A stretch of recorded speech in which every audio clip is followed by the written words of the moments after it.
Good morning, everyone. So today we are going to do this topic types of goods. Okay, तो आज हम पढ़ने वाले हैं different types of goods that we generally study in economics. So this lecture is totally dedicated on the types of goods और यहाँ पे हम पहले basics concept पढ़ेंगे about different type of goods. Okay, so अभी तक we were talking about consumer equilibrium. We have studied the concept of demand and consumer equilibrium. So let us rewind a little bit more about the concept of consumer equilibrium. So what is consumer equilibrium? हमने बोला था consumer equilibrium एक concept है. अब इस concept का मतलब क्या है? So we basically said that it is a point at which the consumer is most satisfied. ठीक है, सबसे ज्यादा satisfaction या level of happiness होता है और इस point से वो move नहीं करना चाहता. ठीक है, बट अभी रिसेंटली आपने बजट लाइन का कॉन्सेप्ट भी पढ़ा और इंडिफरेंस कर्व का भी कॉन्सेप्ट पढ़ा है. ओके, सो अब उसके थ्रू मैं कंज्यूमर इक्विलिब्रियम आपको एक बार डायग्रामेटिकली बता रही हूँ. So what is consumer equilibrium? It is a point where our budget line is tangent to the indifference curve. ठीक है, ये देखिए, ये आपका आईसी है. This A and B is your budget line. Okay, on the X axis we are taking good X and on the y axis we are taking good y. ठीक है, तो ये आपका बजट लाइन है. यहाँ पे आपका indifference curve IC constant tangent है. Okay, and if what if I have a point over here, what if this is my indifference curve IC1. Now it is a higher indifference curve. हमने बोला था higher indifference curve मतलब higher satisfaction. ठीक है, और एक ही indifference curve मेरा यहाँ पर है. This is IC2. And then I said that on a lower indifference curve there is relatively lower level of satisfaction. तो अब यहाँ पे कोई point है. Now I should go to that indifference curve, right? But what is this on this indifference curve at this point? What is the problem? The problem is that this point is unattainable. मेरा budget A B तक ही था. जहां पे मेरी budget line है वहां तक मेरा budget है. उतना I have the income to support my wants or my consumption here, and on that the amount of utility I'm getting when I'm consuming the entire budget or the income, that is the point which is an optimal satisfaction point. यहाँ पे ये ऊपर जरूर है, but यहाँ पे at this point I don't have a budget to buy the commodities. I can't buy the combinations on IC1 because मेरे पास इतना बजट ही नहीं है. ठीक है, और IC2 which is on a lower indifference curve. Now I have the budget क्योंकि मेरे budget line के नीचे आ रहा है, but then it is on a lower indifference curve and according to the concept of indifference curve, lower indifference curve gives me less satisfaction. तो मैं less satisfaction के लिए भी नहीं जाऊंगी और मेरा बजट खत्म होने के बाद जो अमाउंट है, मैं रेस्ट ऑफ द अमाउंट है मैं वो भी अटेन नहीं कर सकती क्योंकि मेरा बजट ही खत्म हो गया है. तो ना तो मैं कम सैटिस्फैक्शन के लिए जाऊंगी, ना मैं ज्यादा बजट वाले पॉइंट के लिए जाऊंगी. So this is the optimal point that is on IC. Let us say it is point O. This point is an optimal point, और let us say point W. Okay, at point W I am और a consumer is optimally satisfied. ठीक है, ये optimal point है. इसको हम consumer equilibrium point बोलते हैं. This is the point of consumer equilibrium where the budget line is tangent to the indifference curve. Okay? ठीक है, तो ये आपका consumer equilibrium का concept है जो हमने पहले पढ़ रखा और अभी हमने briefly उसको study कर दिया. Now let's move to the concept of different types of goods. Okay? So let's start with that. चलिए अब हम types of good की बात करते हैं. ठीक है, तो goods क्या होता है? Goods are those things, it is a physical commodity जो आप खरीदते हो. गुड्स अलग है, सर्विसेज अलग है. Services are intangible, goods are tangible. Tangible मतलब ऐसी कोई भी चीज जो आप देख सकते हैं, फील कर सकते हैं और यूज भी कर सकते हैं physically. That those things are called goods. तो अब यहाँ पे हम गुड्स का कॉन्सेप्ट पढ़ रहे हैं. हम बोल रहे हैं हमारे पास गुड्स होती हैं डिफरेंट टाइप्स की. तो सबसे मेजर डिविजन जो गुड्स के अंदर है वो क्या है? सो मेजर बाइफर्केशन इज कि some are relatable goods, relatable or related. Okay, related goods. Let me say related goods. So some goods are related goods. Okay, and then there are some goods which are unrelated goods. So what do we mean by related and unrelated goods, और इनमें क्या difference होता है? ठीक है, तो अब ये देखते हैं। अब आपको ये वर्ड पढ़ के ही पता चल रहा होगा। रिलेटेड का मतलब क्या होता है? Related, when we say the two goods are related, what do we mean? और टू पीपल आर रिलेटेड, तो हम क्या इसका क्या मतलब निकालते हैं? That these two people are related, मतलब इन दोनों में कोई रिलेशनशिप है, ये एक दूसरे को किसी तरीके से इफेक्ट करते हैं। Either they are the part of a family, ये रिलेशनशिप है, या these people are friends, then also they are related. ठीक है, कोई एक रिलेशनशिप फॉर्म हो रहा है, ये एक दूसरे को अफेक्ट कर रहे हैं किसी भी सिचुएशन में। Then there is a concept of unrelated. Unrelated मतलब मैं इस दो लोग हैं तो मैं इस सामने वाले इंसान को जानती ही नहीं, we both are unrelated, we have never met, we don't know each other. That is when we say it is we are unrelated in the context of human beings. अब unrelated goods कैसे goods होते हैं? So unrelated goods ऐसे goods होते हैं जिसके अंदर सबसे पहली चीज तो है आपका क्रॉस इलास्टिसिटी। क्रॉस इलास्टिसिटी 0 होता है। Now what is cross elasticity? So cross elasticity is percentage change in quantity demanded of good one, okay, upon percentage change in price of good two। एक गुड का, good x या good one आप बोल लें, उनके उसके percentage change in quantity demanded कैसे effect होती है with the percentage change in the price of the other good.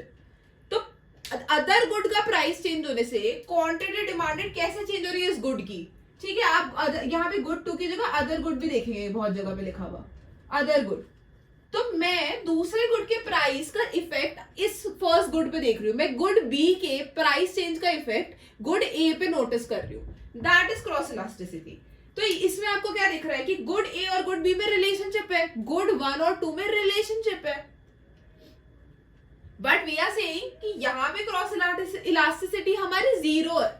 Cross elasticity अगर 0 हुई इसका मतलब there is no relationship. Cross elasticity की वैल्यू अगर 0 हुई तो इसका सिंपल मतलब है कि there is no relationship, good A और गुड बी में रिलेशनशिप ही नहीं है। That is why we are saying they are unrelated goods. वो रिलेटेड ही नहीं है। The price change of one good is not affecting the price change of other good, the quantity change of other good. अब इसमें आप example क्या ले सकते हैं? फॉर एग्जाम्पल शुगर केन का प्राइस चेंज हो गया, ठीक है, शुगर केन का प्राइस इंक्रीज हो गया, तो क्या नारियल तेल पे कोई इफेक्ट पड़ेगा? क्या नारियल तेल की या कोकोनट ऑयल की सेल पे कोई इफेक्ट पड़ेगा? बस बिकॉज शुगर केन का प्राइस कम हो गया वी विल से क्या हम बोलेंगे कि कोकोनट ऑयल की डिमांड इंक्रीज हो गई या कोकोनट ऑयल की डिमांड डिक्रीज हो गई? कोई फिजिकल, कोई नॉर्मल रिलेशनशिप है ही नहीं। इन जनरल आपका शुगर केन जनरली रिलेटेड ही नहीं है कोकोनट ऑयल से। So that is the case, वो अनरिलेटेड गुड्स का केस हो गया। ठीक है, तो this is the case of unrelated goods. इसमें कुछ फर्दर होता ही नहीं है, यही आपको पढ़ना है that the cross elasticity between the two goods is 0 in unrelated goods का scenario. Okay, now let us deeply study the concept of related goods. Related goods का concept अच्छे से पढ़ते हैं, ठीक है? तो let me just rub it for you. Now let us study the concept of related goods. Related goods, ठीक है? तो एक आपके पास अब ये कॉन्सेप्ट आ गया रिलेटेड गुड्स का। हमने बोला रिलेटेड गुड्स मतलब ऐसे गुड्स जो एक दूसरे को अफेक्ट कर रहे हैं, उनके बीच में कोई रिलेशन है। ठीक है, तो अब इसके अंदर दो टाइप के गुड्स होते हैं। One is substitute goods, substitute goods हो गया। दूसरा हो गया हमारा complementary goods. We have substitute goods and complementary goods. अब ये goods कैसे goods होते हैं? Let us study that now. Okay? तो हमारे दो टाइप के गुड हो गए, substitute and complementary goods. Now, complementary goods किस टाइप के goods होते हैं? So, complementary goods are those kind of goods that are related to each other and they go hand in hand. Hand in hand मतलब वो साथ में चलते हैं। एक के बिना दूसरे का काम नहीं हो सकता, दूसरे के बिना पहले का काम नहीं हो सकता, दोनों को एक दूसरे की जरूरत है। For example, very common example, car and petrol. Car and petrol, you need, if you have a car you need petrol और फ्यूल फॉर दैट, और अगर आपके पास फ्यूल है तो वो किस में जाएगा, वो कार में जाएगा, ठीक है, इन जनरल केसेस व्हीकल्स में जाएगा, ठीक है, ये साथ में काम करते हैं. Then you have bread and butter. Bread and butter, आप इन जनरल बटर को किस पे यूज करते हो, किस पे यूज करते हो, मोस्ट कॉमन उसका यूज है ब्रेड पे लगाने का, और ब्रेड को आप जनरली किसके साथ खाते हो, हाँ और भी है कॉन्डिमेंट्स, बट आप जनरली उसको बटर के साथ खाते हो, तो they go hand in hand. Then another example is pen and refill. Pen and refill, so when we say कि पेन हमारे पास है पर उसकी रीफिल खत्म हो गई, तो आपको रीफिल खरीदनी पड़ेगी तभी पेन चलेगा, बिना रीफिल के तो पेन नहीं चलेगा. And you have a refill, then you want a pen और need a pen. So these are complementary goods, they go hand in hand. तो अब इसमें क्या सीन होता है, so what is the relationship between these goods. So let us say कि आपके petrol के प्राइसेस बहुत ज्यादा बढ़ गए, अब आपके पेट्रोल बहुत महंगा मिल रहा है, तो क्या लोग कार खरीदेंगे? विल इट बी फीजिबल और effective for the people to buy cars now? नहीं, वो बोलेंगे मैं गाड़ी खरीदूंगा फिर पेट्रोल भी महंगा है, तो फिर मुझे वो चीज बहुत महंगी पड़ेगी, better to use public transport. तो कार की डिमांड आपकी फॉल कर जाएगी.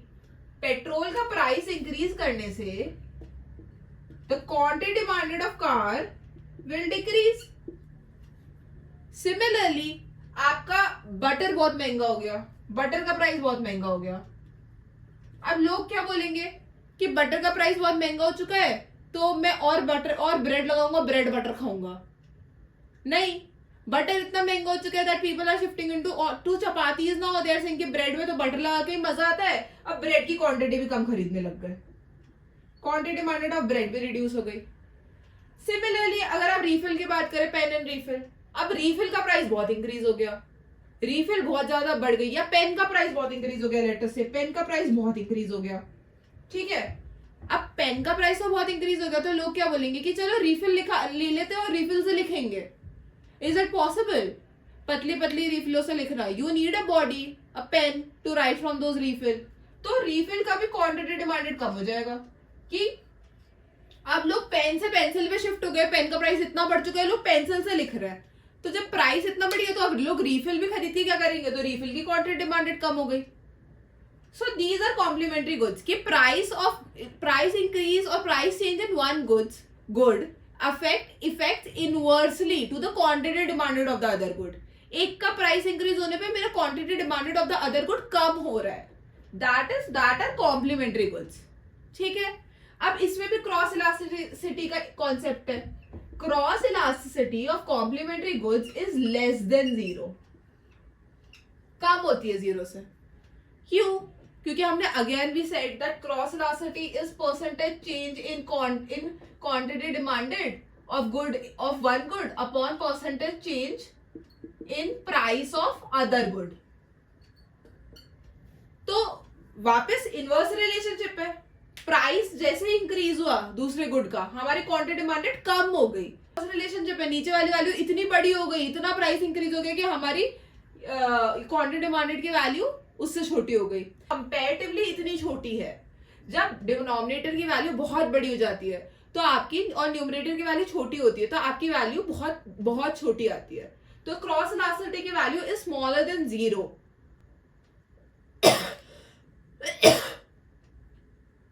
So cross elasticity की value is smaller than zero for complementary goods. ठीक है?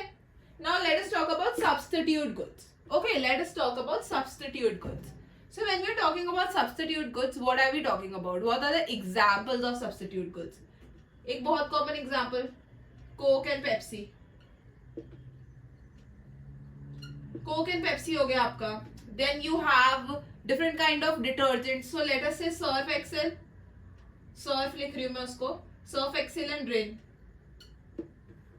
ठीक है. Then you have different kinds of soaps also.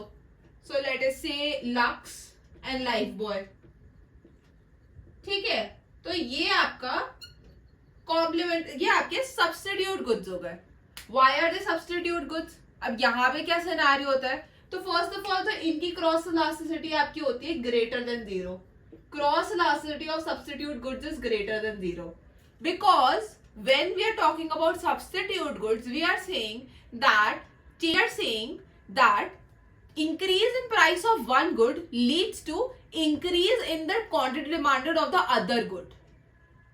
ठीक है? So when I am changing the price, say that I am changing the price of one good. ठीक है? जैसे Coke का प्राइस इंक्रीज हो रहा है, I am increasing the price of Coke, then the quantity demanded of Pepsi will increase.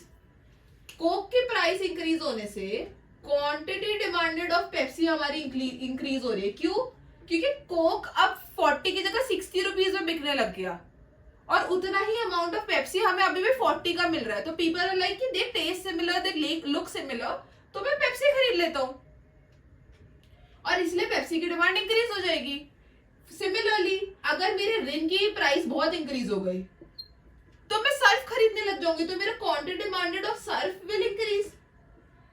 So you are seeing a positive relationship इन दोनों के बीच में, दो गुड्स के बीच में. एक का क्वांटिटी प्राइस इंक्रीज होने से दूसरे का क्वांटिटी डिमांडेड इंक्रीज हो रहा है. ठीक है? Similarly when I am saying talking about Lux and Lifebuoy, both are soaps, both are used for the same purpose. तो हम बोलेंगे कि लाइफबॉय का प्राइस इंक्रीज होने से quantity demanded of lux is also increasing. तो यहाँ पे मेरी क्रॉस इलास्टिसिटी ग्रेटर देन 0 होगी क्योंकि मेरा डिनोमिनेटर इंक्रीज होता है, मेरा न्यूमरेटर उससे ज्यादा इंक्रीज होता है. क्यों? Quantity, see here, change in price of other good. For example Pepsi, Coke का प्राइस इंक्रीज हुआ बाय लेट अस से बाय 2%, बट मेरी पेप्सी की डिमांड इंक्रीज हो गई bye 20%. So that is why the numerator is way bigger now than the denominator, and so the cross elasticity of substitute good is greater than 0. ठीक है? So these are the two goods जो अभी हमको पढ़ने थे in related good scenario. Now we have studied these by definition and formula. अब एक बार इनका ग्राफ देखते हैं.